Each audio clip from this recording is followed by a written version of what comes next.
Assalamualaikum warahmatullahi wabarakatuh. Di sini kami kelompok 5 dengan beranggotakan Raden Wahid Ihsanuddin dan Muhammad Rizky Firdaus. Di sini kami akan memenuhi tugas UAS PTOS dengan merangkan distro Linux jenis Puppy. Yang pertama ada sejarahnya. Sejarah akan dijelaskan oleh rekan saya Rizky. Di Linux Puppy itu ada 5 versi.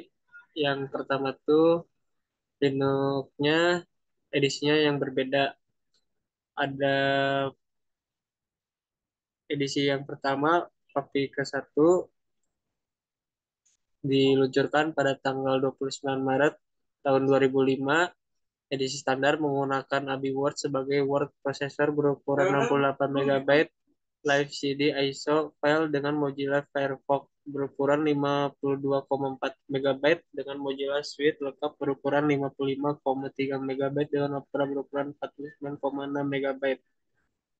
Lalu yang versi kedua 1 Juni tahun 2006 edisi Chubby Puppy berukuran 96,1 MB menyertakan OpenPaste.org.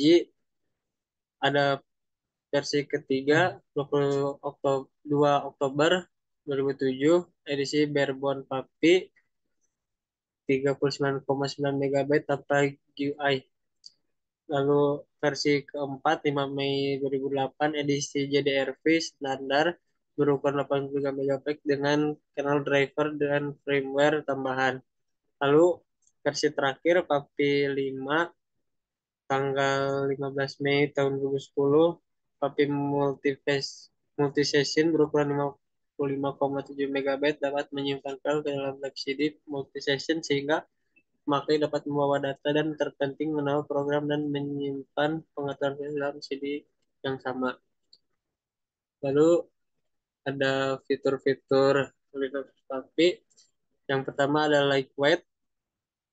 Linux Puppy dirancang sebagai distribusi Linux yang ringan dengan kebutuhan sumber daya rendah. Sistem operasi live Puppy Linux dapat dijalankan sebagai sistem operasi live dari media penyimpanan seperti CD, DVD, USB flash drive, atau kartu SD tanpa perlu menginstalkan hard drive. Portabilitas Puppy Linux sangat portable dan dapat dijalankan dari berbagai media penyimpanan. Konfigurasi persisten Puppy Linux menyediakan opsi untuk menyimpan konfigurasi pengguna secara persisten pada media penyimpanan yang sama dengan Puppy Linux. Lalu easy-to-use interface Puppy Linux dapat menawarkan antarmuka pengguna yang sederhana, ramah pengguna, dan mudah digunakan. Terus pemulihan sistem Puppy Linux dilengkapi dengan sejumlah alat pemulihan sistem yang dapat membantu pengguna memperbaiki masalah pada sistem operasi yang ada atau mengambil data dari sistem yang rusak. Repositori perangkat lunak Puppy Linux memiliki repositori perangkat lunak yang cukup memenuhi kebutuhan sehari-hari pengguna. Dukungan jaringan Puppy Linux menyediakan dukungan jaringan yang baik termasuk pengaturan koneksi internet dan kabel. Customizable Linux memungkinkan pengguna untuk mengubah dan menyesuaikan lingkungan kerja mereka sesuai dengan profesi mereka. Lalu selanjutnya ada kelebihan Puppy Linux. Yang pertama, ukurannya kecil. Linux Puppy dirancang dengan ukuran yang sangat kecil, kurang dari 300 MB. Portabilitas Puppy Linux sangat portable dan dapat dijalankan dari berbagai media penyimpanan termasuk CD, DVD, USB flash drive, dan kartu SD. Lalu mudah digunakan, Puppy Linux menawarkan antarmuka pengguna yang sederhana, ramah pengguna, dan intuitif. Sistem operasi live Puppy Linux dapat dijalankan sebagai sistem operasi live tanpa perlu instalasi pada hard drive. Dukungan untuk perangkat keras, Puppy Linux memiliki dukungan yang baik untuk berbagai perangkat keras, termasuk perangkat keras lama atau langka. Konfigurasi yang persisten, Puppy Linux memungkinkan pengguna untuk menyimpan konfigurasi mereka secara persisten. Kemudian, komunitas pengguna yang aktif memiliki komunitas pengguna yang aktif dan antusias. Saya kembalikan lagi kepada moderator. Terima kasih. Ya, terima kasih kepada saudara Rizky Firdaus. Yang selanjutnya saya akan menjelaskan kekurangan dari Puppy Linux. Yang pertama ada terbatasnya dukungan perangkat keras, kemudian ada kurangnya paket perangkat lunak, kemudian tidak cocok untuk pengguna profesional atau pengembang, kemudian ada dukungan komunitas yang terbatas, yang terakhir kekurangan Puppy Linux adalah kemampuan yang terbatas dalam lingkungan jaringan.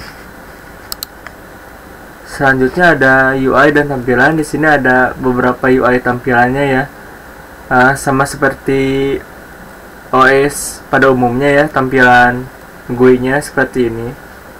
Ada beberapa tombol atau logo-logo yang aplikasinya bisa digunakan.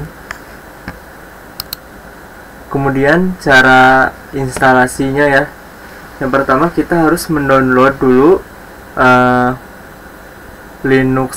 Puppy Linuxnya di browser atau di website-website yang kita inginkan. Setelah kita download, kita harus memakai bootable. Kita harus menggunakan flash disk kita yang akan kita bootable-kan dengan mengisi file Linux Puppy yang tadi kita download. Kemudian kita bootable. Setelah jadi bootable-nya, nah nanti kita akan masuk ke BIOS-nya.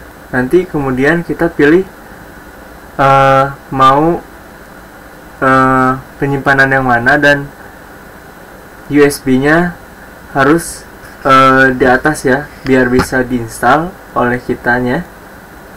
Kemudian setelah itu kita bisa menginstalnya ya. Di sini udah selesai dan instalasi sudah selesai seperti yang tadi sebelumnya. Di sini yang file awalnya ada seperti ada file, wallet, browsernya, ada beberapa koneksi. Dan terakhir ada referensinya dari http adifikri4blogspot.com. Ini referensinya dari kita. Yang terakhir adalah terima kasih dari kami. Mohon maaf bila ada salah kata. Assalamualaikum warahmatullahi wabarakatuh. Caranya dicek aja ya.